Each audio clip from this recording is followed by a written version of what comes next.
The current relationship between China and Latin American countries are very positive. China is the first trade partner of the region, is the first foreign direct investor in the region, in one of the main low-end countries for Latin America. The participation of China in the region has grown exponentially in the last few years and is still growing because I think it's a win-win partnership. The economic, trade and cultural relationship has started in the 1600s. It was the first time China and Latin American countries established a trade route, the old Silk Route. Since 1978, with opening up of China, this relationship has progressively increased.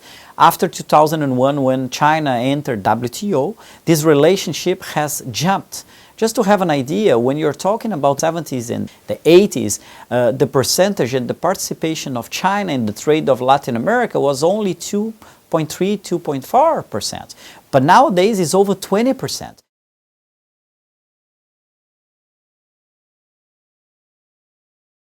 The trade between China and Latin America is very complementary.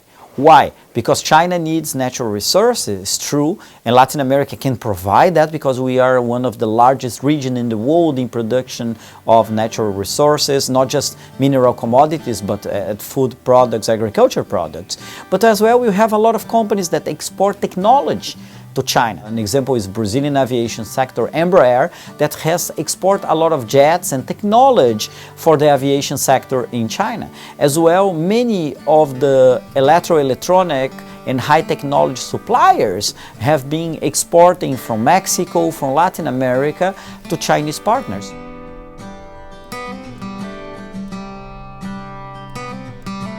The Belt and Road Initiative has a very unique perspective. In the last few years, more than $25 billion has come from China to Latin America, help infrastructure projects, helping large investment. But the BRI is not just about that. You have the Silk Digital Road with companies like Huawei, ZTE, even the Alibaba Group helping local companies to develop 5G and other technologies that would help a lot, not just the economy, but for example education. All the artificial intelligence development that we are doing in China can be transplanted to Latin America through BRI.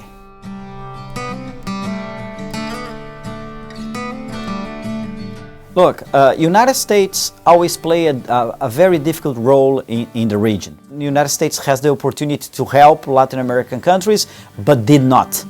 So the relationship that Latin America and China have is completely different than the Latin America in United States. So if you see many countries that China is helping to develop infrastructure, is helping to develop agriculture sectors, is improving technology development in the region, United States didn't do it.